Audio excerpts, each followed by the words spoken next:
Donc, bonjour tout le monde. Juste Ibis ici pour cette présentation et cette webinaire.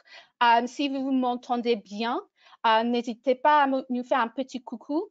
On va juste attendre quelques secondes pour laisser les derniers arrivés entrer.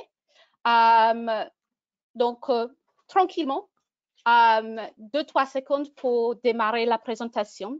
Et il y a bien évidemment Mathieu Martinez avec nous aujourd'hui et il va faire un partage de son expérience et ses expériences en tant que mentor. Donc, encore 2 petites secondes et on va démarrer. OK?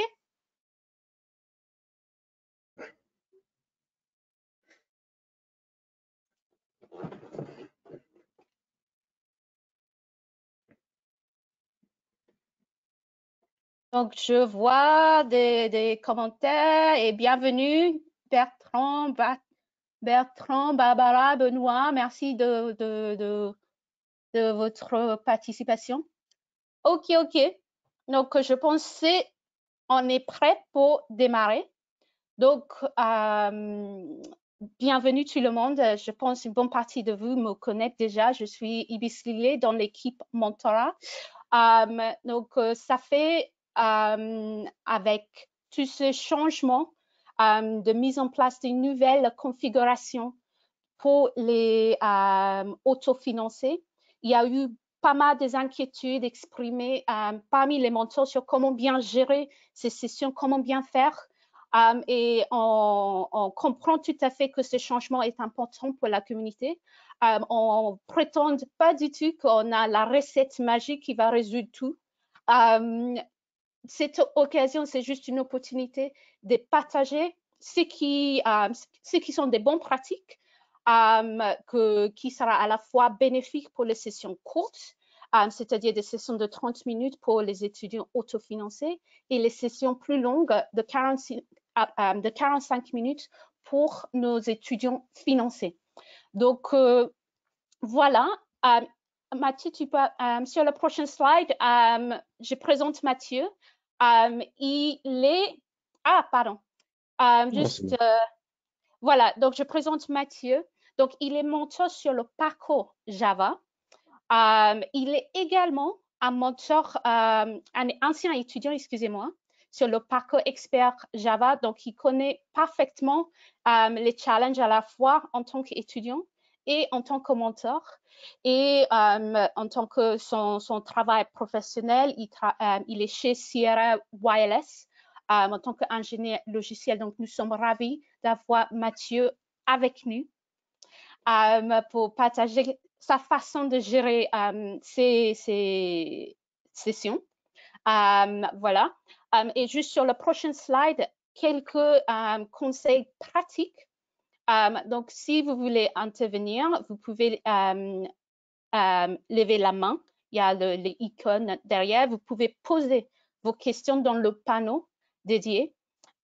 Et pour démarrer cette partie de pose des questions, peut-être la première chose que vous pouvez faire, c'est répondre aux questions. Pour vous, quelles sont les étapes clés de vos sessions de mentorat? Quelles sont les choses récurrentes que vous faites dans chaque session, chaque semaine? Donc, vous pouvez commencer à intervenir sur le panneau questions. Et là, je vais passer la parole à Mathieu. Très bien, merci beaucoup Ibis. Donc bonjour à tous et merci d'être présent pour cette petite présentation et ce partage d'expérience. Donc au programme de ce webinaire, donc l'évaluation continue de l'étudiant, la définition des objectifs pour les sessions et un exemple un peu concret, je l'espère, sur un mois d'accompagnement par exemple pour 2 étudiants différents. Donc voilà, pour le contexte, c'est vrai que j'ai été donc sollicité pour réaliser ce webinaire et on m'a proposé donc de partager mon expérience. Mais c'est vrai que, comme on le sait, chaque session est unique et différente en fonction des étudiants Et je me suis vite demandé comment je vais réussir à sortir un pattern ou des explications qui ne soient pas seulement à 5 minutes, 10 minutes ou 15 minutes de ça. Et donc, je me suis rapproché de mes étudiants et je leur ai dit, vous me connaissez depuis un certain bout de temps et est-ce que vous trouvez qu'il y a des choses qui sont cohérentes et qui ressortent bien souvent dans mes sessions? Et là, étrangement, ils m'ont tous dit, bah oui, tu fais un certain nombre de choses, tu poses des questions, tu définis précisément des objectifs, tu fais toujours des partages d'écran, etc. Et donc, c'est ça que je vais essayer de partager avec vous un petit peu, c'est voilà, quelle est ma méthodologie de travail envers les étudiants. Donc, le premier point, c'est l'évaluation continue de l'étudiant, mais c'est une évaluation donc, hebdomadaire. Le terme évaluation est un peu fort, mais c'est surtout voilà, la question, donc l'importance des questions, et notamment, donc je vais vous en poser une pour commencer, avec un premier sondage qui est, donc évaluez-vous les compétences de vos étudiants de manière hebdomadaire. Donc le sondage va être lancé, normalement vous devriez le voir dans le panneau de configuration. Je confirme, on commence de Certains. recevoir des réponses. Donc, Ouais, je te laisse continuer, Mathieu. bon, super, très bien. Donc, nous analyserons voilà, ces réponses donc à la fin du webinaire dans la partie questions au début. Hop, très bien. Du coup, voilà, pour l'évaluation, la première question que finalement que je me pose, c'est où se situe techniquement mon étudiant? C'est pour moi la question principale que je me pose et à laquelle j'essaye de répondre au début des sessions. Donc pour cela, il y a différents axes pour y arriver que j'essaye de mettre en place. Tout d'abord, c'est le questionnement sur les notions. C'est-à-dire que comme on va pouvoir le voir plus tard, il y a le projet, il y a des sous-livrables, il y a des objectifs, il y a toutes sortes de notions qui ensuite vont vers des compétences. Donc, j'essaye de questionner sur les notions-là. Je fais aussi également beaucoup de revues de code, hein, c'est-à-dire que peu importe le livrable, je pense que 95% de mes sessions, il y a du partage d'écran et je regarde précisément ce que l'étudiant fait. Et aussi, bien sûr, je pose des questions et j'analyse les réponses de la revue que je viens de faire avec l'étudiant. Et après, bon, ça c'est un peu plus empirique, c'est donc le fait d'analyser les capacités d'assimilation de l'étudiant. C'est-à-dire que chaque étudiant va être unique, ils vont avoir leurs propres capacités liées à des facilités d'abstraction, liées à des facilités par rapport à de l'expérience passée dans l'informatique. Je vais analyser toutes ces notions-là, donc la facilité face à une nouvelle notion, l'autonomie d'apprentissage, la réaction face aux problèmes et la personnalité. Alors les problèmes, ça peut être des bugs, ça peut être des problèmes liés au projet, ça peut être des difficultés à assimiler des notions. Et la personnalité, ça va aussi être par rapport aux objectifs, si la personne se met trop de pression par rapport aux objectifs. Alors, il y a plusieurs facteurs clés là-dessus. C'est assez difficile vraiment de pouvoir prendre tous les facteurs et de les mettre côte à côte en expliquant. Mais je pense que c'est un facteur important et à analyser, ça, je pense que ça se fait sur des semaines. Hein. Ça, c'est vraiment le ressenti que j'ai de mes étudiants avec lesquels, pour deux mêmes étudiants, et je vais le montrer plus tard, pas deux mêmes étudiants, pardon, deux étudiants différents sur le même parcours, je vais proposer donc des objectifs et des éléments différents en fonction de chacun d'eux. Et bien entendu, tout cela, ce travail, notamment sur les différents axes, j'essaye de le réaliser à chaque session. Donc finalement, tout ça, c'est bien, mais comment concrètement je questionne mon étudiant et qu'est-ce que je peux lui poser comme question? Donc, le fait d'avancer de manière hebdomadaire, ça va permettre d'avoir un suivi assez régulier de la montée en compétences de l'étudiant et ça va permettre finalement de pouvoir lui poser des questions très granulaires sur certaines notions liées aux compétences, elles-mêmes liées au livrable et au projet. On verra ça plus tard. Notamment, donc, peux-tu m'expliquer telle notion précisément? Peux-tu me dire à quoi ça sert? C'est-à-dire, tu l'as utilisé, tu l'as vu, est-ce que tu serais capable de me le décrire? Et comment penses-tu la mettre en place dans le projet? C'est-à-dire qu'on a donc les cours, les notions, on a les projets qui sont vraiment quelque chose de global. Et comment donc est-ce que tu es capable de voir comment mettre en place cette notion dans le projet? Et ensuite, donc, de tout cela découle une mise en application. Si l'étudiant a déjà fait un tutoriel, si l'étudiant a fait des exercices, on peut lui demander pourquoi tu as fait ce choix technique-là. Donc, j'essaie de rendre les choses génériques. Donc, ces choix techniques, ça peut être différents éléments. Et comment cela fonctionne-t-il? C'est-à-dire que, voilà, comment les éléments interagissent entre eux, comment tu as compris que ça fonctionnait, est-ce que tu peux me l'expliquer? Vraiment, toutes ces questions, elles permettent de cerner l'étudiant, de comprendre son niveau et par la suite de pouvoir définir des objectifs. Donc, l'important, c'est que j'analyse les réponses. J'essaye d'adapter le contenu de la session, c'est-à-dire que on le sait, c'est vrai que les sessions sont toutes uniques, hein. Il y a des sessions de partage d'écran, de live coding, de coaching personnel, de motivation, de cours magistraux des fois, hein. On peut faire des cours aussi. Et ce qui est intéressant, je trouve, c'est que ces sessions me permettent de pouvoir un petit peu diriger le contenu de la session vers ce dont l'étudiant semble avoir besoin.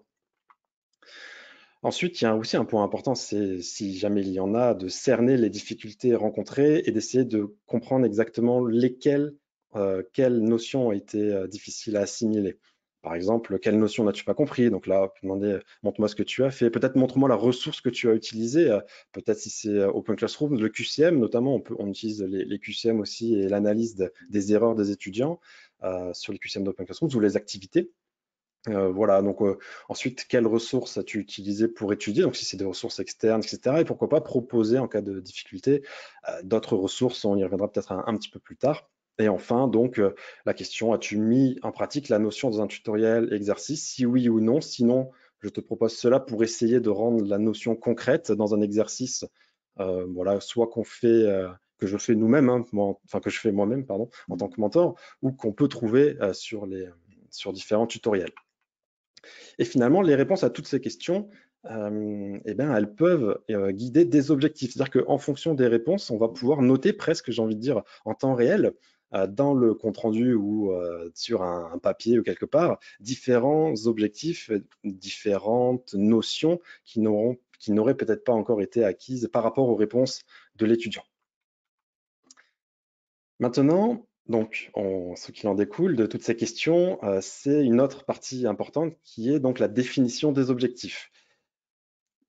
Je vais essayer d'avoir une approche pour les rendre, on va dire, personnalisées pour chacun des étudiants. Alors, de ce que j'ai appelé, je ne crois pas que forcément ça existait, mais l'empathie technique, qui est, je pense, en fait, voilà, comment dire, la faculté de réussir à se mettre vraiment à la place de l'étudiant, de se mettre des œillères techniques et de regarder, donc de décaler un peu ses yeux et de regarder, très bien, l'étudiant, il a besoin de cette compétence en N+1 par rapport à la globalité du projet, etc. Comment je vais pouvoir lui donner des objectifs afin qu'il puisse atteindre cette compétence N+1.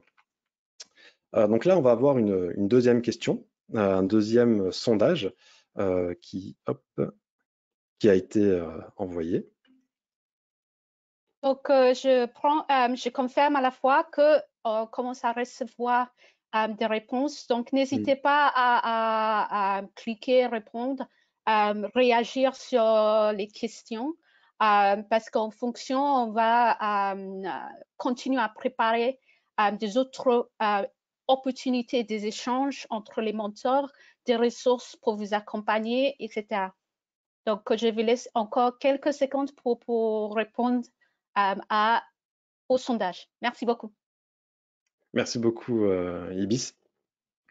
Et de la même manière, donc, nous regarderons les résultats de ce sondage à la fin du webinaire.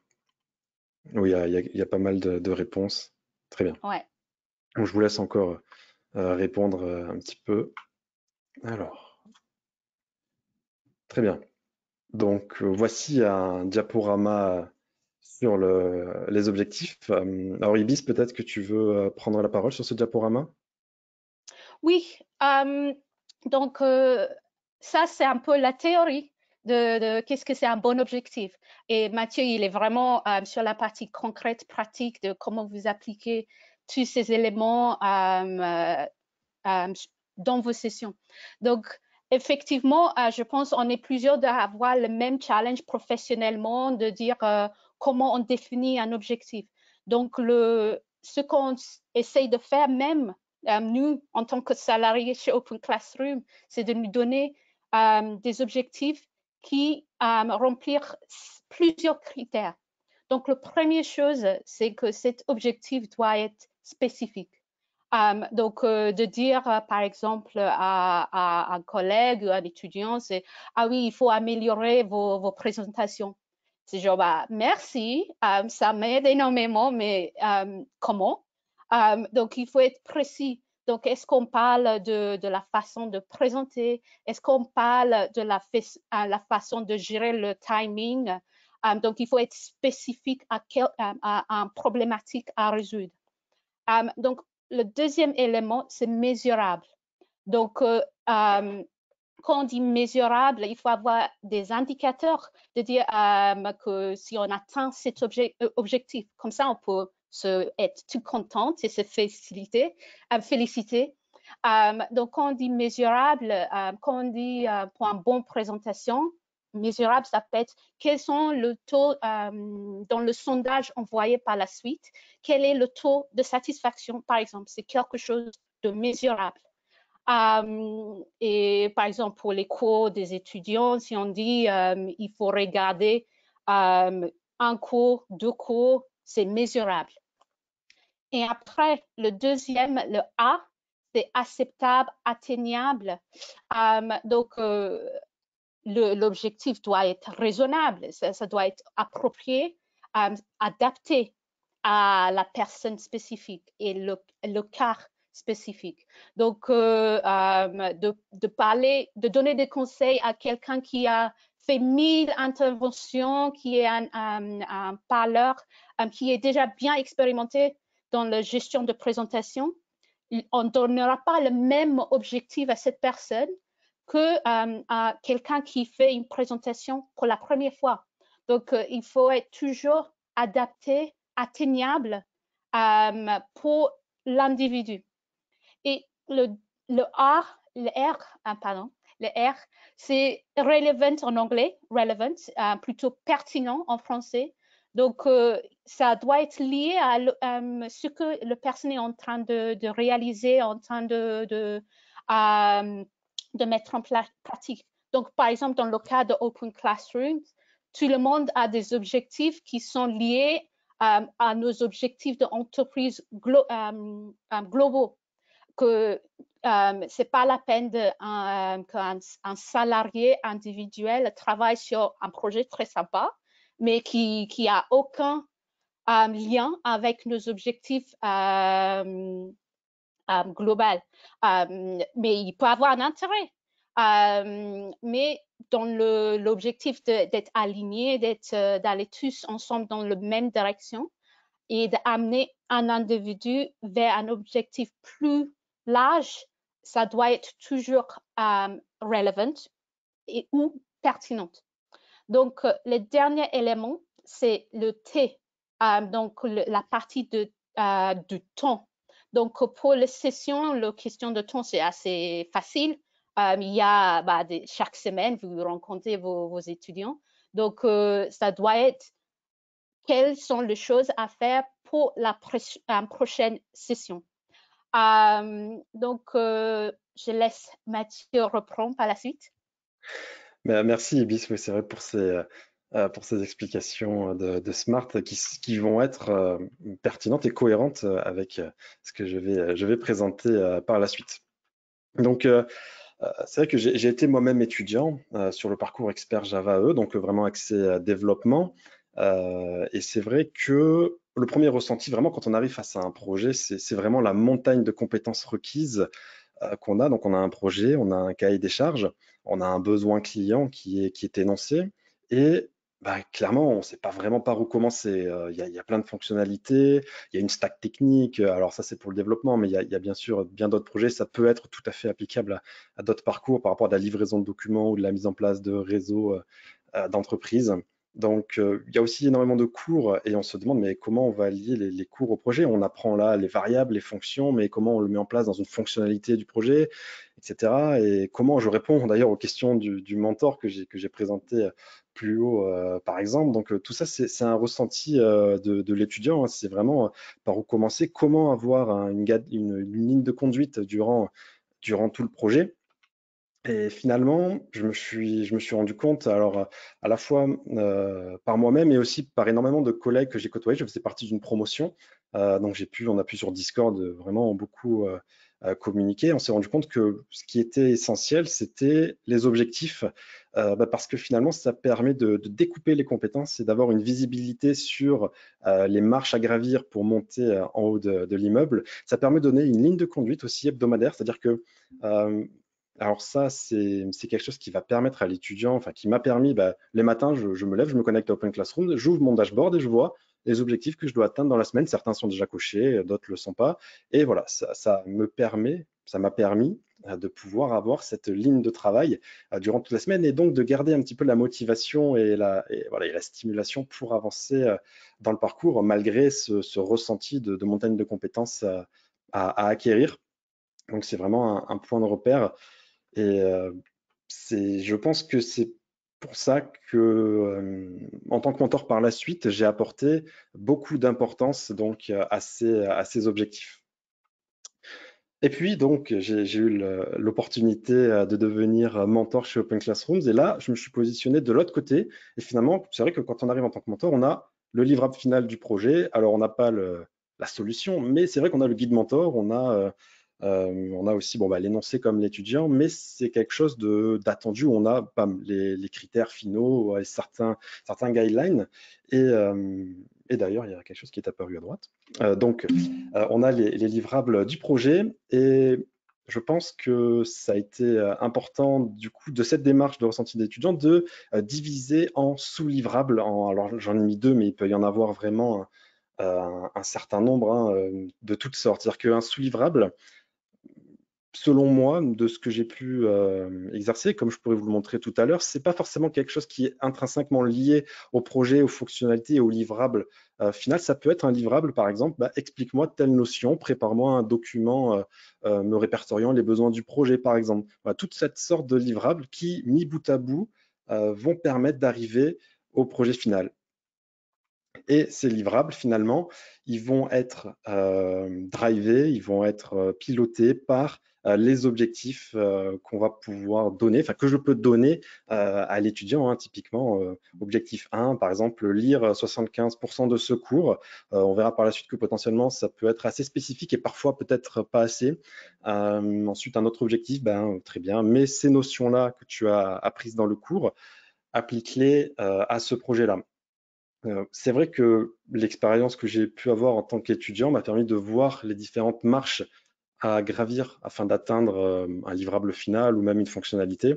Et c'est ce sentiment que j'essaye de transmettre aux étudiants et que j'essaye de garder malgré les notions et l'expertise que j'ai pu acquérir au fil du temps. Et finalement, on retombe un petit peu sur cette notion d'évaluation continue qui a été un petit peu spoilée à droite et qui permet de pouvoir se mettre en place une certaine itération sur les objectifs.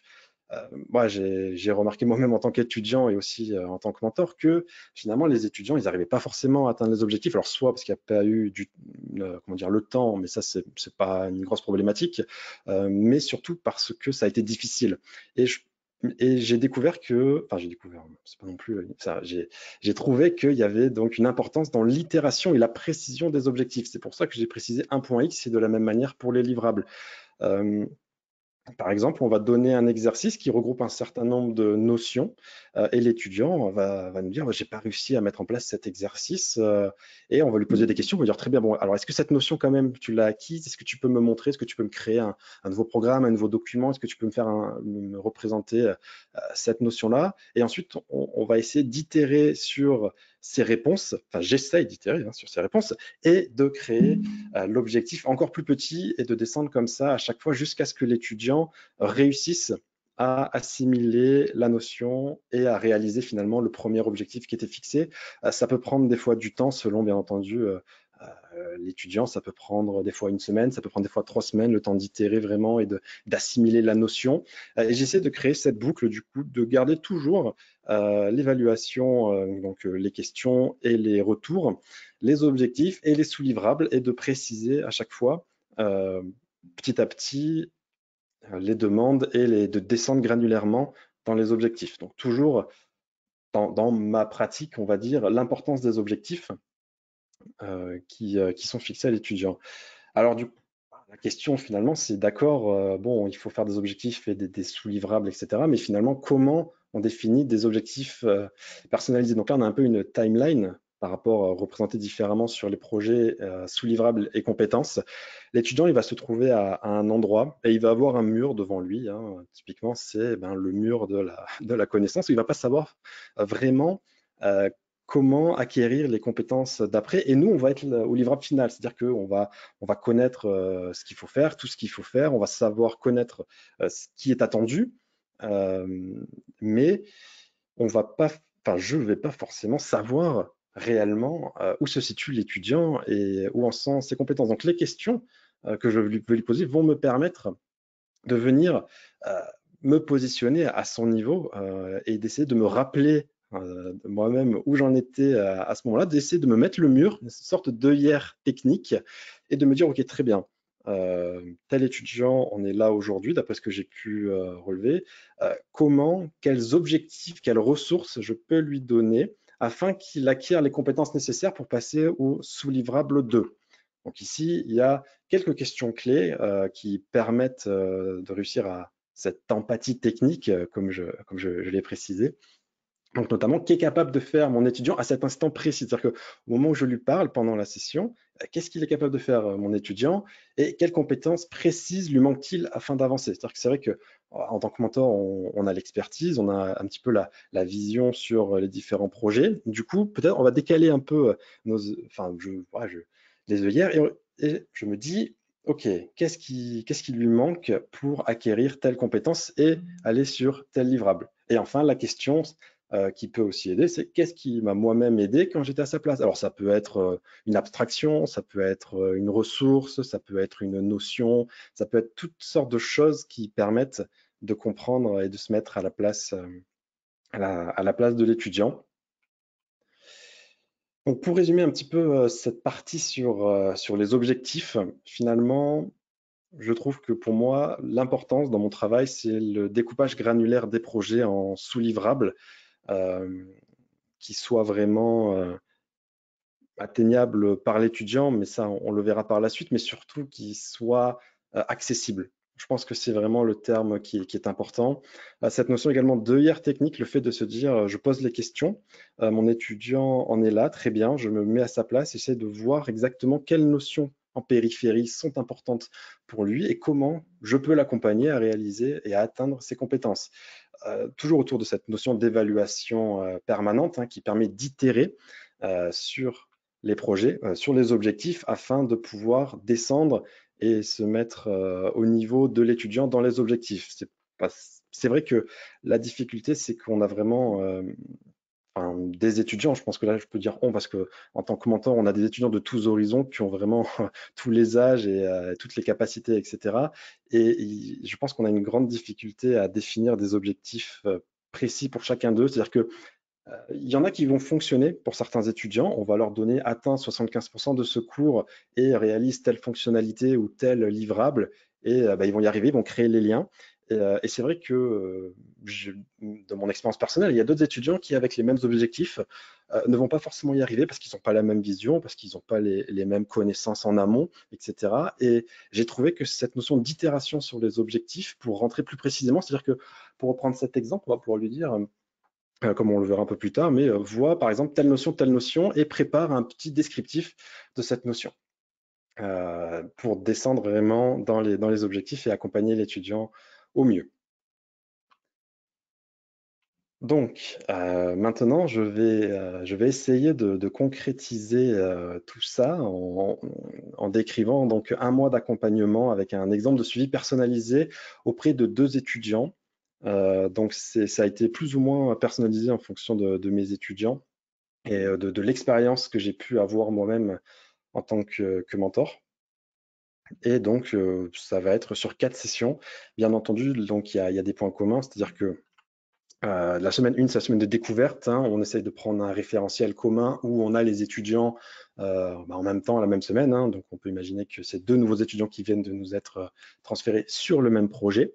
On va pouvoir leur poser des questions communes afin de cibler toujours cette notion de questions. C'est vrai que c'est des questions qui qui reste tout au long du webinaire, mais c'est vraiment la stratégie que j'ai adoptée, de poser des questions et d'analyser les réponses de l'étudiant. Donc, as-tu des connaissances en informatique? As-tu déjà abordé les notions du parcours? Et quelle est ta capacité de travail? Alors, capacité de travail, c'est lié plutôt au taux horaire par semaine. C'est pas vraiment une capacité personnelle, c'est un taux horaire que l'étudiant pourra fournir. Et cette question vont déjà permettre d'avoir un certain nombre de réponses. Donc déjà pour l'étudiant 1, on va voir, non, jamais, je suis novice en informatique, j'ai fait, je ne sais pas, une licence en langue où j'étais dans voilà, un autre domaine, hein, en biologie par exemple ou autre. Donc j'ai jamais eu de notion en informatique, donc pas forcément de connaissances sur différents contextes, la programmation, l'algorithmie ou même des diagrammes ou de l'adresse IP ou voilà, ou tout ce qui peut être UX, UI design. Et je n'ai pas non plus donc abordé les notions du parcours et je peux travailler à 35 heures par semaine. Bon, ça, c'est les réponses du premier étudiant. Et le deuxième, il va dire ah bah oui, il y a quelques années, j'ai étudié l'algorithmie. Voilà, j'ai fait un DUT informatique il y a plusieurs années où pendant ma licence, on a vu ça. Alors non, j'ai pas abordé les notions du parcours, mais par contre, j'ai vu un peu de Python pour le Java, par exemple, ou voilà, adresse IP, j'ai vu quelques tutoriels, etc. Et je peux travailler aussi 35 heures par semaine. Donc déjà, on voit qu'il y a des réponses différentes à ces questions et on va pouvoir donc, pourquoi pas, commencer à définir les objectifs.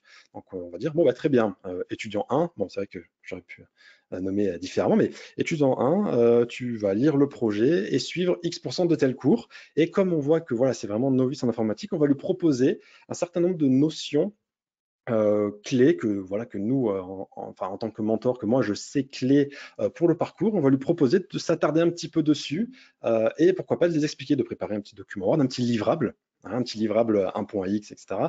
pour expliquer ces notions. Et enfin on va lui donner je lui donne un objectif un peu plus comment dire, euh, un peu plus théorique, qui est lister les besoins du projet afin d'avoir un objectif qui sont peut-être plus atteignables et smart dans le doute qu'on puisse avoir de l'étudiant. Donc on lui dit, bon, très bien, bah, regarde, je te dis, hop, liste-moi les besoins du projet, qu'est-ce que tu as compris du projet?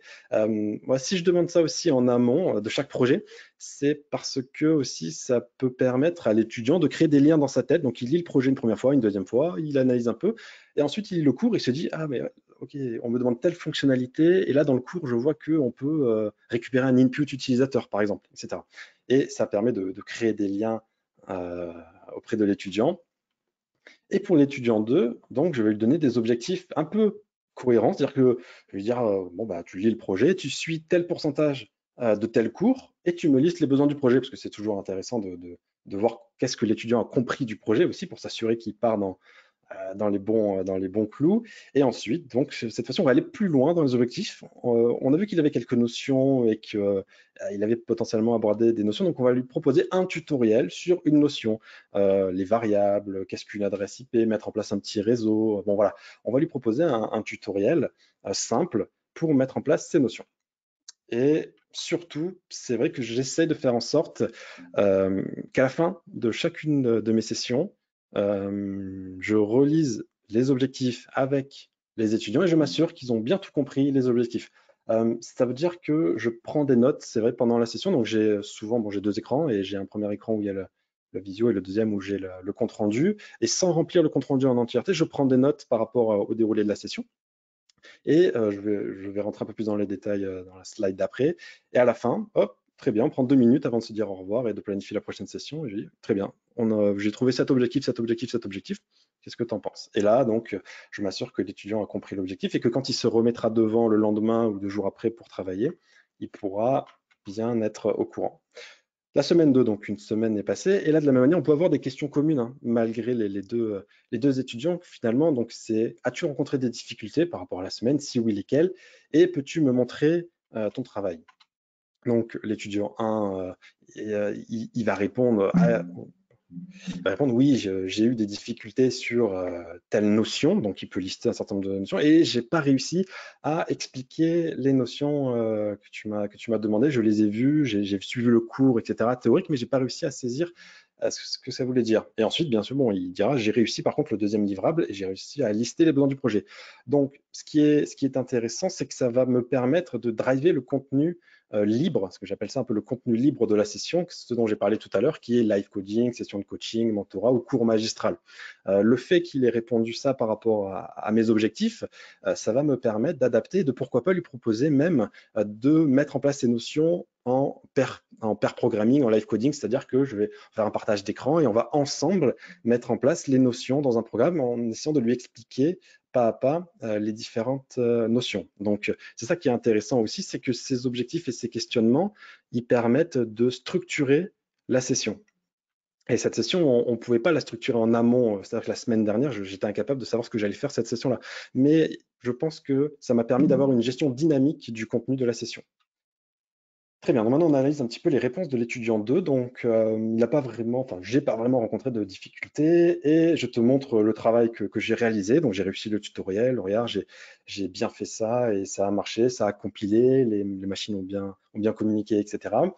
Et en plus, j'ai même pris un peu d'avance et je les ai appliqués au projet. J'ai créé cette sous-fonctionnalité ou ce sous-livrable. Donc là, c'est intéressant parce que de la même manière, donc on va avoir des questions-réponses. Je vais le challenger peut-être un petit peu sur ces notions. On va faire un partage d'écran et on va regarder et analyser le livrable qu'il a réalisé et pourquoi pas en découler de ça d'autres objectifs. Très bien. Donc, le premier étudiant, voilà, on s'en souvient, il a eu quelques difficultés sur les notions, donc on va pouvoir lui proposer de pouvoir avoir une nouvelle ressource externe, mais un nouveau format peut-être. C'est-à-dire que là, pourquoi pas, il a étudié un format Open Classrooms ou un autre format tutoriel. Pourquoi pas lui proposer un format vidéo plus ludique avec bien qu'il y ait des vidéos aussi sur Open Classrooms, mais dédié vraiment à uniquement la vidéo. Et ensuite, on va lui proposer de réaliser la même chose un petit peu différent que ce qu'on a vu ensemble. Donc juste avant, ouais, j'ai précisé qu'on avait fait pendant la session une espèce d'exercice en live coding, mais pourquoi pas lui proposer et écrire l'énoncé dans les objectifs d'un exercice mettant en place les notions et on lui propose de réitérer sur le précédent objectif afin de réexpliquer les notions qu'il n'a pas compris précédemment. Donc on ne va pas aller plus loin. Enfin, je ne vais pas aller plus loin, enfin, ensemble, lui et moi, on ne va pas chercher à avoir d'autres notions finalement par rapport au projet. On va rester sur celle-là et on va s'assurer que lui et moi, on a compris où on en était. Et enfin, pour l'étudiant numéro 2, on va itérer sur le premier livrable qu'il a proposé. Il a fait un partage d'écran, il l'a montré, et donc je vais lui proposer, bah, très bien, tu vas pouvoir améliorer ce livrable sur tel point et tel point, et tu vas pouvoir continuer le cours et voir d'autres notions jusqu'à tel pourcent. On a vu que le tutoriel, ça l'avait aidé, donc hop, je lui remets le tutoriel, et enfin, je lui propose cette fois-ci d'aller plus loin. Comme il a réussi déjà en amont à aller plus loin, bah, je le challenge et je lui dis très bien, bah, réalise le livrable 2.x du projet. Donc le premier, c'était le 1.x ou le 0.x parce qu'il n'était pas demandé. Et enfin, je m'assure que toutes les notions ont bien été comprises par les deux étudiants avant de les quitter en partage d'écran. Donc là, ici, pour la semaine 3, on retrouve les mêmes questions, un petit peu par rapport aux objectifs. Et enfin, on a les réponses de l'étudiant. Finalement, ça y est, donc à force, ça a pris 2 semaines, mais à force de travail et de précision et surtout comment dire, d'imagination dans les ressources, l'objectif a été atteint et l'étudiant a réussi à comprendre un petit peu les notions. Alors, là, ça a pris 1 ou 2 semaines. C'est vrai que parfois, ça demande plus de patience et ça m'est arrivé que ça prenne peut-être un mois ou un peu plus même. Selon les étudiants, c'est un travail assez difficile. Et donc, de la même manière, on va faire une revue. Donc, on va faire toujours l'évaluation, toujours dans cette boucle tout à l'heure. Donc, l'évaluation du livrable qui est l'exercice précédemment proposé. Et donc là, on regarde que le travail, OK, que les notions ont bien été appliquées et que finalement le projet tourne et que quand je pose la question technique ou d'expliquer, l'étudiant est capable de l'expliquer. Voilà. Et les réponses de l'étudiant 2, donc toujours pas vraiment de difficulté par rapport à ce projet. Cette fois-ci, il a réussi à atteindre tous les objectifs et il n'a pas fait en plus. Ça veut dire qu'on a peut-être réussi un peu à cerner sa capacité de travail et il n'a pas eu le temps de faire du travail en bonus. Bon, ça dépend aussi de sa personnalité, bien entendu, est-ce qu'il a une personnalité proactive ou alors plutôt avoir besoin d'être drivé sur les objectifs. Donc, pareil, on fait une revue, une évaluation des connaissances, on pose des questions et, et ensemble, on analyse les objectifs. Pour l'étudiant 1, finalement, maintenant que le travail et les exercices ont été atteints, on va lui proposer de réaliser finalement le livrable X, donc notamment un point X, par exemple, du projet à l'aide des notions acquises et de l'exercice qu'on a réalisé. L'intérêt étant de réussir à orienter cet exercice par rapport à une fonctionnalité ou un livrable du projet. Et enfin, on va lui proposer d'aller cette fois-ci plus loin dans les notions jusqu'à atteindre X% du projet et d'expliquer, toujours je vais lui demander d'expliquer les futures notions importantes du projet. Et pour l'étudiant 2, bon, bah, cette fois-ci, les objectifs ont besoin d'être peut-être un peu moins précis. On va pouvoir lui proposer de suivre jusqu'à tel % d'un nouveau cours d'Open Classrooms. Je vais lui dire de réaliser ce tutoriel sur les notions, par exemple, ou un exercice maison, ou juste deux, trois éléments. Et toujours donc la pertinence pour les avoir liés au projet, réaliser tel livrable du projet. Donc là, on est au 3.x pour cet étudiant, par exemple, et pourquoi pas une amélioration du livrable 2.x. Là, je ne l'ai pas mis, mais suite à la revue de code et au partage d'écran. Et toujours à la fin, voilà, est-ce que les objectifs ont bien été compris par les deux étudiants? La semaine 4, toujours les mêmes questions communes, hein, finalement, qui m'ont permis de driver toutes mes sessions jusqu'à présent. Je pense que la plus importante presque, c'est la 2. Bon, peux-tu me monter ton travail? Donc là, l'étudiant, oui, il a compris les nouvelles notions, mais par contre, il n'arrive pas à les mettre en place dans le projet. Il arrive à les expliquer, hein, il peut expliquer telle notion, mais il n'arrive pas à faire le lien avec le projet et à les mettre en place dans le projet. Le deuxième étudiant, il va nous dire bah, non, j'ai toujours pas eu de problème particulièrement et voici les livrables. Et cette fois-ci, il est encore allé plus loin et il a réalisé un livrable 4.x en plus du 3.x qu'on a pu lui demander.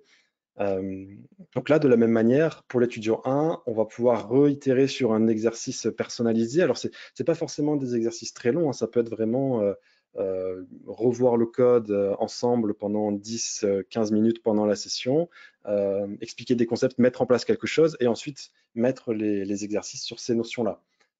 Notamment ici, continuer le travail qu'on a pu commencer ensemble lors de la session afin d'assimiler et de mettre en œuvre les notions que l'étudiant n'a pas réussi à mettre en place précédemment, même s'il avait compris les concepts.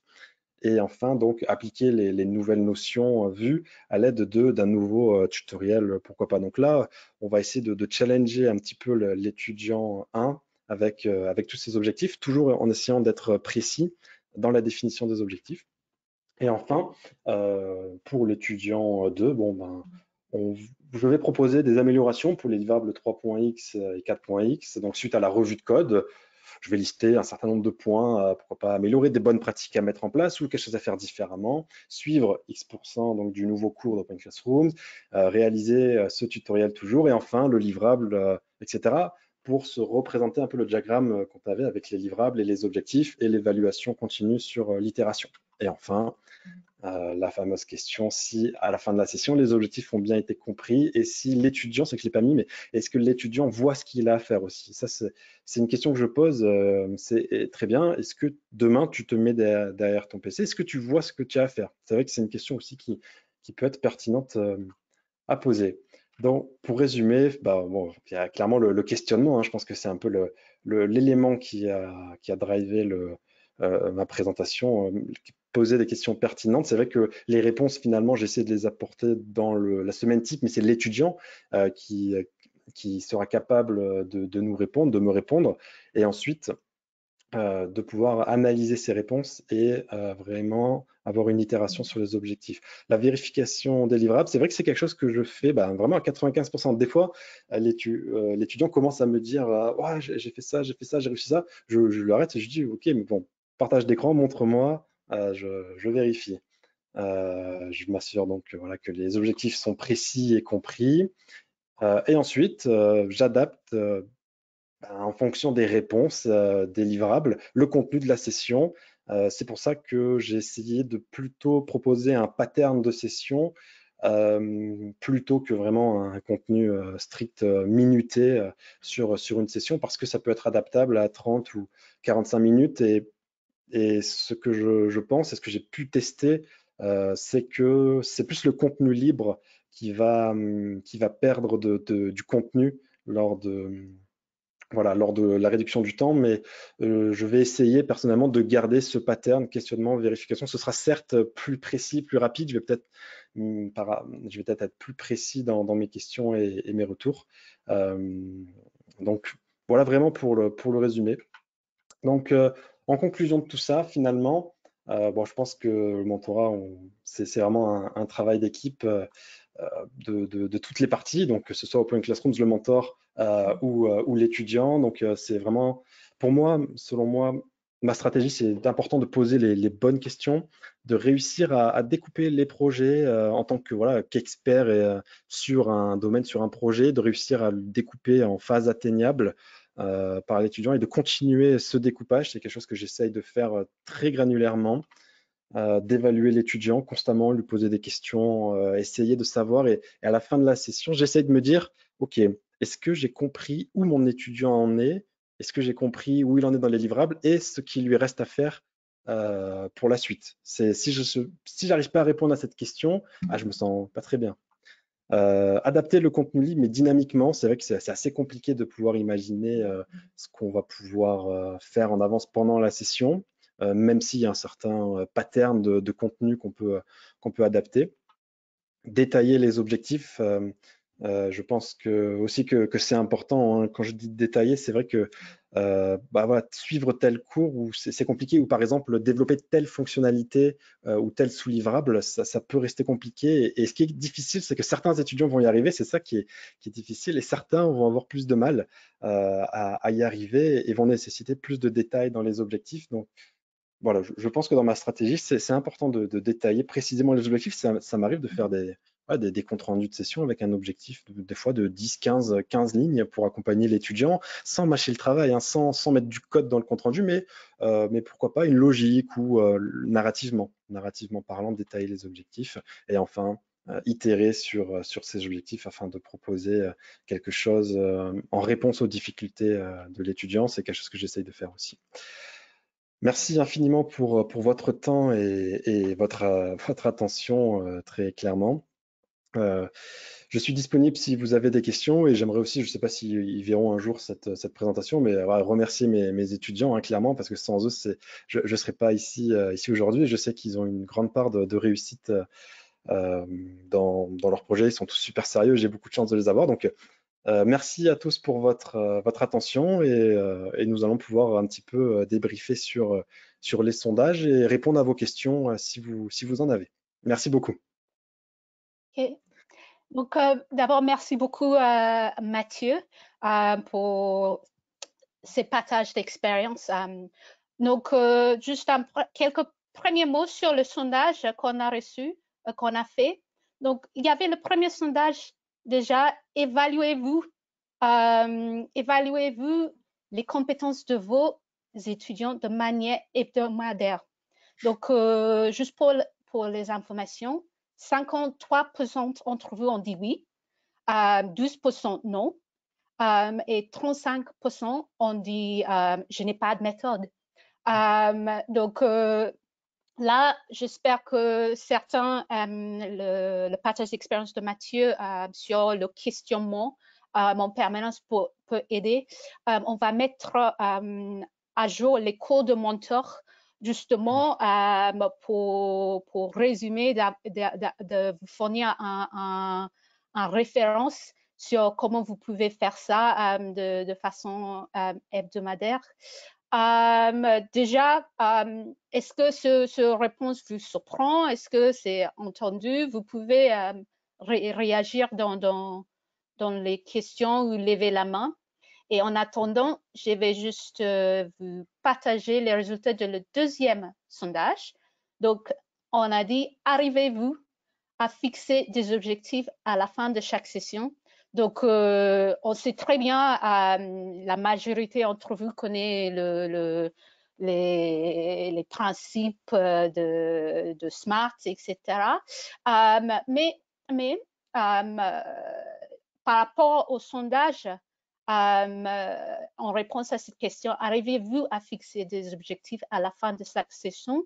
76% d'entre vous ont dit oui, 5% ont dit non, et 19% ont dit je n'ai pas de méthode.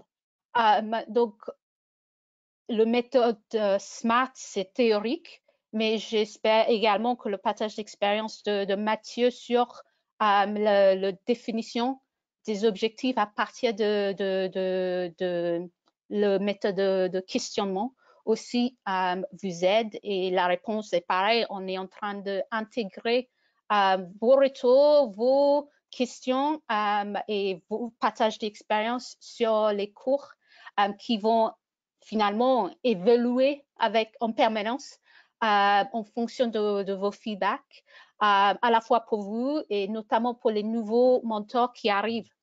Donc,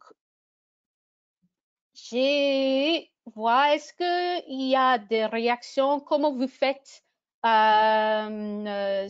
vous, pour vos sessions à quotidien? Je regarde les participants pour voir. Est-ce que on a des gens qui... Je regarde juste un instant. Donc, Vincent, tu as levé la main un peu avant. Est-ce que tu veux prendre la parole et un peu partager? Donc, je active ton micro. Vincent. Oui, bonjour. Oui, bonjour à tous. Bonjour Ibis et Mathieu.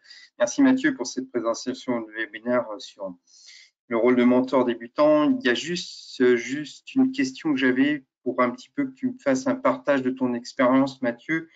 C'est très bien ce que tu as expliqué, mais moi, ce que j'ai comme notion aussi à garder, Keep Focus, quand j'ai un parcours et que j'accompagne un étudiant, c'est aussi le planning avec les dates des livrables de projet.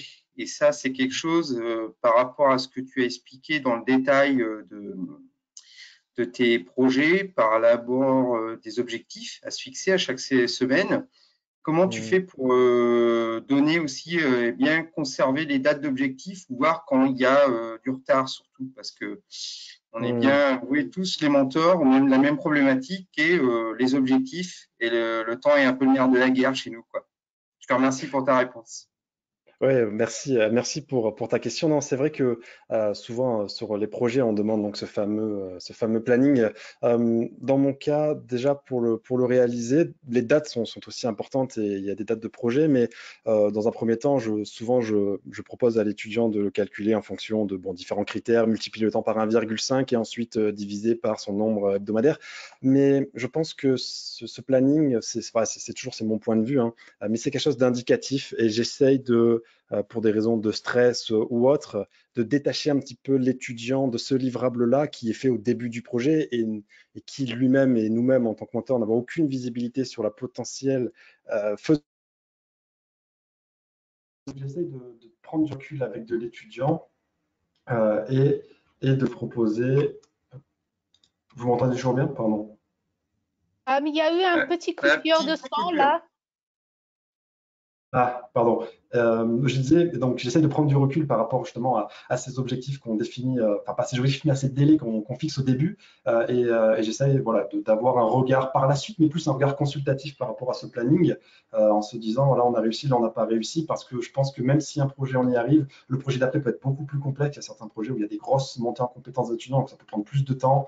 Donc voilà, j'essaie de ne pas avoir de lien fort entre cette définition du planning au début qui permet d'avoir une première vue, une première projection pour l'étudiant sur le parcours et vraiment sa réalisation au quotidien parce que ça peut être d'expérience, ça peut être source de démotivation, de stress supplémentaire. C'est source de stress, c'est anxiogène, ouais. Oui, tout à fait. Donc j'essaye de prendre du recul par rapport à ce planning du début et surtout aussi, c'est vrai que je ne l'ai pas dit, mais les objectifs que je fixe, j'ai un discours avec l'étudiant qui est c'est pas des objectifs obligatoires. C'est-à-dire qu'un objectif, finalement, il est là pour donner une ligne de conduite et vraiment pour montrer comment gravir la montagne. Mais si l'étudiant il s'est arrêté au milieu ou autre, c'est aussi cette approche que j'ai avec les objectifs. Et c'est vrai que tous mes étudiants le savent. Je mets un certain nombre d'objectifs précis. Ça peut faire peur, mais après, j'ai vraiment le discours, c'est pas grave, ça peut arriver, ok, on va essayer d'itérer, on va essayer de faire ça différemment. J'essaie d'avoir ce discours-là. Et donc, pour en venir à la question du planning, j'essaie d'avoir du recul. J'essaie de prendre un peu large, donc en multipliant le temps proposé par Open Classroom sur les projets par 1,5, comment dire, ce qui prendrait en compte un petit peu la montée en compétences de l'étudiant. Et ensuite, je divise ça par son taux horaire par semaine. Et après, je lui dis de prendre du recul et de le consulter assez rarement, mais tout en gardant bien sûr un œil sur la progression de l'étudiant par rapport au deadline du parcours et par rapport bien sûr à la fin d'un financement, par exemple. Bah, merci. Ouais, c'est surtout le financement, hein. Moi, je suis confronté, comme toi, je pense, à des étudiants qui, des fois, n'ont pas atteint leurs objectifs pour des raisons qui peuvent être professionnelles ou personnelles, malheureusement. Et ça peut être anxiogène pour certains étudiants d'arriver en bout de course. Là, j'en ai certains où le financement, après, sera plus effectué. OK, ben merci pour ta réponse.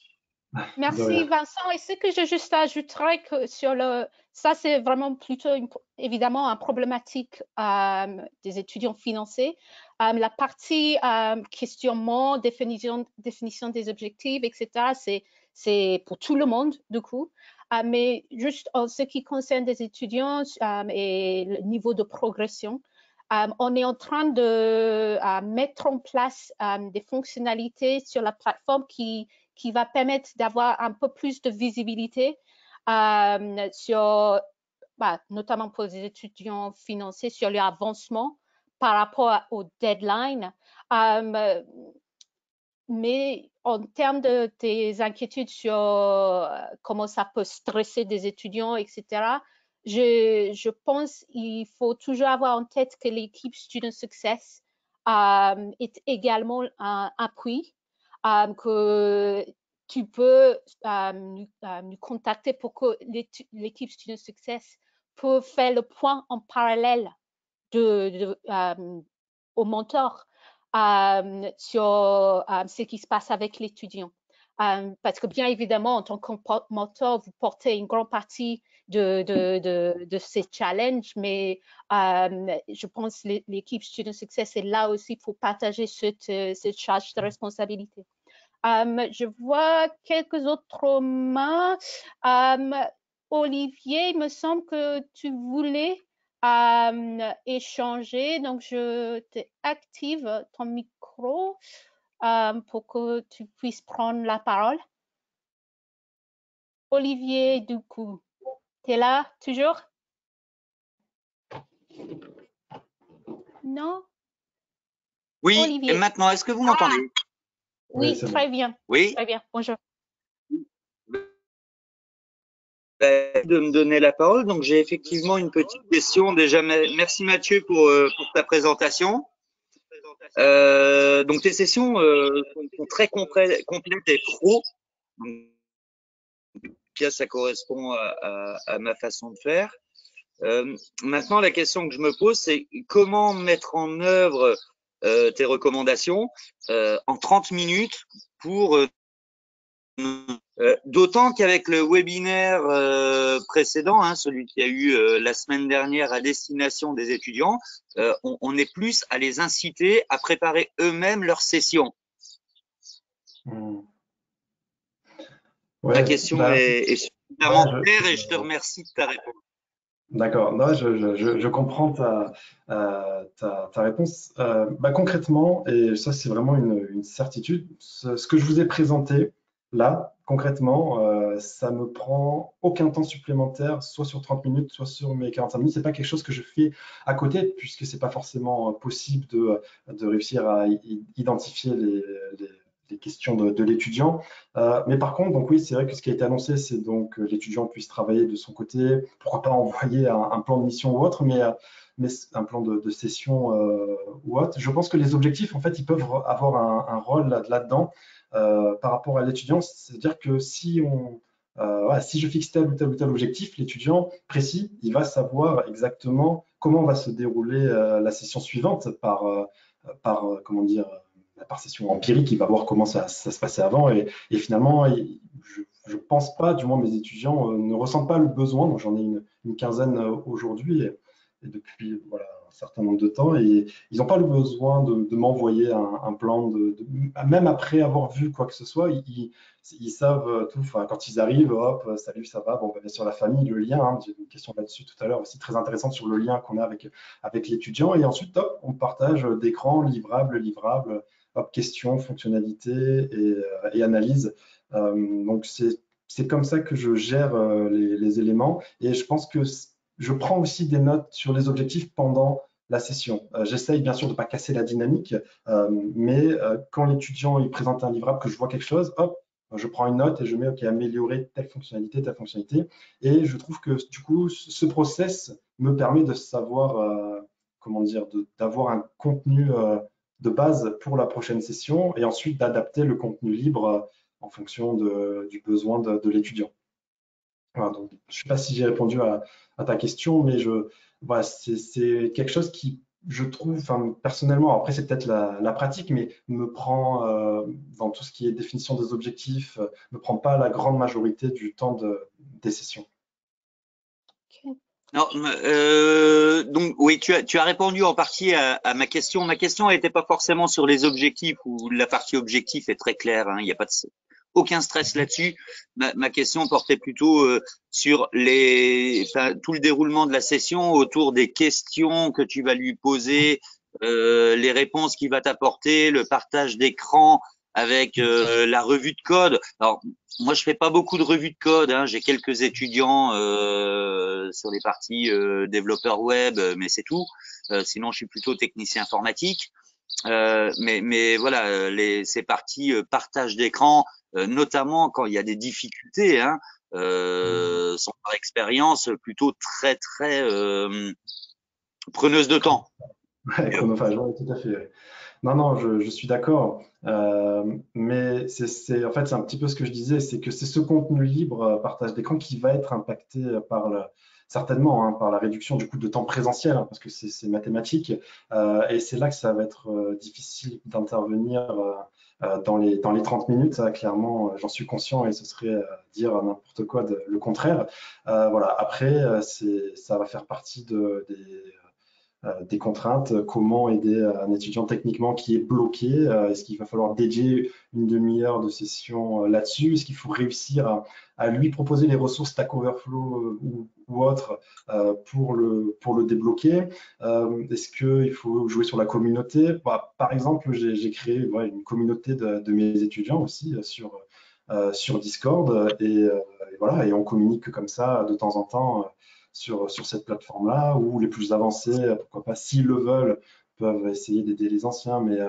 Mais oui, non, c'est sûr que cette partie contenu libre que j'appelle, elle risque d'être impactée, mais ce pattern vraiment, voilà, questionnement, revue des livrables et objectif, je pense qu'il ne sera pas forcément impacté par ça. Mais voilà, je ne sais pas toujours si j'ai répondu à ta question encore, mais Oui, tu as bien répondu à ma question. Donc, j'ai la même vision sur le sujet, c'est que finalement, il va falloir tester pour approuver, quoi.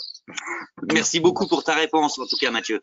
merci. Et puis merci pour la présentation qui est superbe. Merci. Okay. Juste un dernier, je vois le temps passe et on a eu pas mal de réactions et j'ai juste pensé, il y a un élément que je pense qui était partagé par David et je vais te laisser réagir.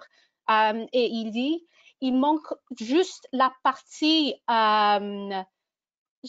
il lance juste la partie créer du lien avec l'étudiant. Je pense que c'est important de l'appeler voilà, cette relation. Donc, je te laisse réagir rapidement. Je donnerai la parole à un dernier mentor et après, on doit fermer.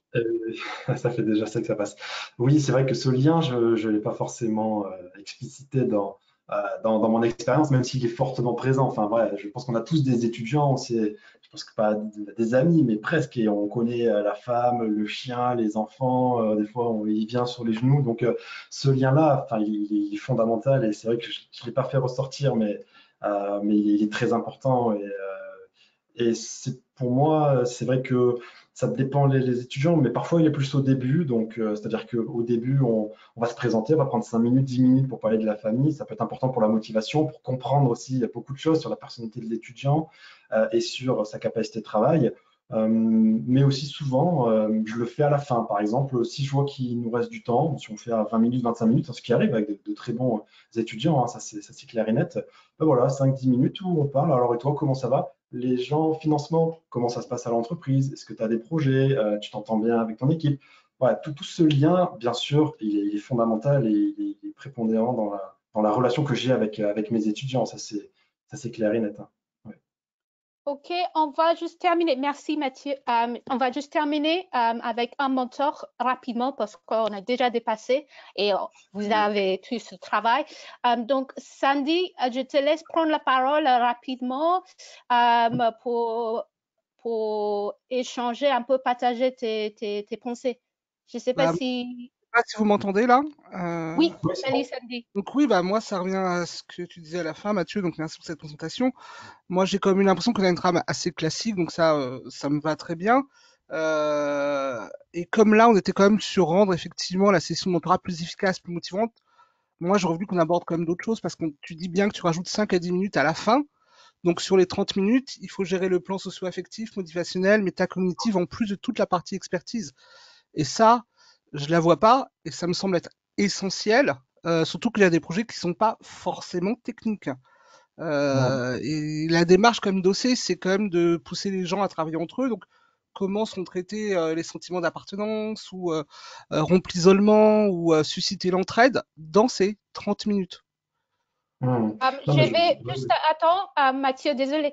Je pense, Sandy, juste pour répondre un peu rapidement sur tes inquiétudes et tes commentaires, je pense qu'il y a une grande partie que historiquement et même aujourd'hui qui est le mentor fait tout, tu gères tout et c'est au mentor de créer tous ces opportunités d'échange, de s'entraide, etc. Et bien sûr, le mentor va continuer à rester au centre de cette activité, mais on démarre, mais il y aura des opportunités, des échanges entre étudiants qui vont être poussés de plus en plus par l'équipe Student Success. Justement pour que ce ne soit pas que le mentor qui est de façon isolée, responsable de gérer toute la partie émotionnelle Non, mais ça et démarre pas le 2 juin. psychologique d'un étudiant. Oui, mais c'est un projet, on continue. Donc, on ne peut pas tout démarrer en même temps et je comprends. Si, Comment? bah si, on pourrait quand même, puisque on est quand même passé aux 30 minutes, Ibis, contractuellement, on est sur 30 minutes, et ces choses-là, elles existent. Nous, on a les étudiants tous les jours, en face à face. Et effectivement, moi, j'ai une étudiante qui va accoucher là, et qui a un problème là, donc si je dois gérer qui va pas pouvoir travailler, qui a pas pu taper au clavier, donc il y a des problèmes d'isolement, des problèmes d'aller rencontrer les autres, et on a 30 minutes pour ça. À quel moment on leur apprend à réfléchir même sur leur travail à eux-mêmes? Toute une partie réflexive, c'est traité quand? bah, Bah, après, vas-y, Mathieu.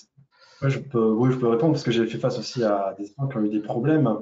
Bah, finalement, les 30 minutes, comment dire, bon, déjà les 5-10 minutes, c'est pas toutes les sessions. Enfin, moi, voilà, les étudiants, ils me parlent pas forcément de leur famille toutes les sessions. C'est quelque chose qui se construit sur les mois et sur les années, hein, que ce soit le 2 juin ou avant ou après. Et pour les étudiants, enfin, ça m'est arrivé un étudiant, il n'a pas pu travailler, il a des problèmes. Ben, on prend les 30 minutes pour parler. De toute façon, il n'a pas pu avancer et c'est le plus important. Donc, bah voilà, on reporte les objectifs à la semaine prochaine, on parle de ses problèmes, je l'accompagne. J'ai créé, comme je l'ai dit, une communauté de mes étudiants juste entre eux pour essayer de créer déjà un peu des liens pour se reposer, pour casser Oui, pas un potentiel isolement. Mais après, on n'est pas forcément non plus trop psychologue ou autre. Il y a des choses qui, je pense, nous dépassent et vers lesquelles on doit se tourner vers des gens ou faire remonter l'information pour se faire également assister. Mais voilà, c'est sûr que On dans n'est tout pas le... prof non plus quand même, hein. On n'est pas prof non plus, hein. Non, mais on est mentor et je pense qu'on a aussi une casquette de transmission de connaissances et pas seulement de vérification et Oui, oui, bien sûr. de binaire, quoi. Je pense, hein. Je pense que ça Ok. va au-delà, justement, quand tu dis qu'on n'est pas psy, quand même, on a quand même un gros travail social, hein, quand même à faire. Oui, oui, Non? il y a un travail social, mais après, c'est lié aussi aux personnalités des mentors et aux capacités de chacun. C'est là-dessus, enfin, c'est mon point de vue. Après, c'est pas tous les étudiants ont des problèmes Heureusement. ouais, oui, c'est sûr, et pas tous, je sais pas. Donc, pour moi, c'est sûr que ça rajoute du compliqué, mais j'hésite pas, oui, des fois, s'il le faut, bah, reporter les objectifs et à concentrer une session sur les problèmes, à ragaillardir l'étudiant et à le remotiver. C'est ma stratégie. Je sais pas si c'est la bonne, mais des fois, oui, oui, l'étudiant, ou même s'il a avancé et qu'il n'est pas bien, c'est pas grave. Hop, j'essaye, moi, d'analyser en 5 minutes au début ce qu'il a fait. Alors, bon, c'est toujours compliqué, mais il n'a pas pu beaucoup avancer justement à cause de ses problèmes personnels. Et ensuite, on passe 25 minutes à parler de ses problèmes, etc. Et si en 25 minutes, c'est pas forcément possible, bon, bah, ça veut dire que c'est un peu au-dessus de nous. Mais en tout cas, c'est sûr que je partage tes inquiétudes sur le côté social des étudiants. Mais je pense on peut arriver à les aider. Et comme disait Ibis, peut-être aussi ne plus hésiter à essayer de se tourner vers Student Success ou autre, hein. Mais voilà un peu Ok. pour ma réponse. Ok, merci beaucoup, Mathieu. Désolée, ce que je veux dire, c'est cette conversation et cet échange avec les mentors va être en continu. Je sais que ces changements, ça démarre la semaine prochaine. On dit un grand merci à Mathieu de la partage de ses expériences. Et c'est juste ces exemples. On va créer des autres opportunités, des échanges avec vous, de partage que sur ça marche pas, ça, il faut améliorer ça. Donc là, c'est juste un premier pas. Et l'objectif, c'est qu'on avance ensemble et qu'on continue à échanger. Donc, vraiment, merci beaucoup à Mathieu, merci beaucoup à tout le monde pour tous les échanges. Et on reste en contact parce que ce projet de mentorat, ce projet de changement, c'est continu, ça va évoluer comme tout projet. Donc encore merci. Merci à toi, Ibis, aussi pour l'opportunité à Open Classrooms et merci aux mentors qui ont participé. Merci beaucoup. Ok. Au revoir tout le monde.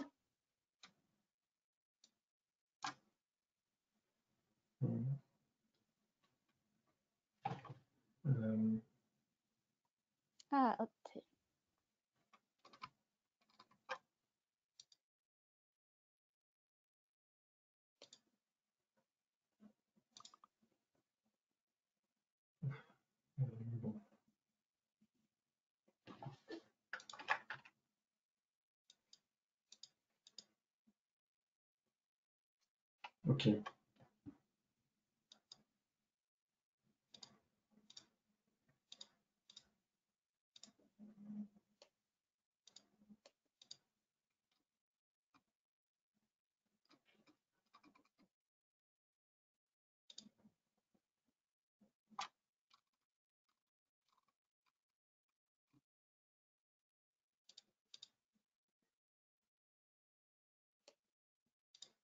Ben, merci beaucoup, Ibis, hein, tu m'entends toujours? Ah oui, je t'entends toujours. Ok. Pardon. Bon, au revoir tout le monde. Je vais fermer le webinaire. Merci beaucoup. Ok, ça marche. Merci. Au revoir.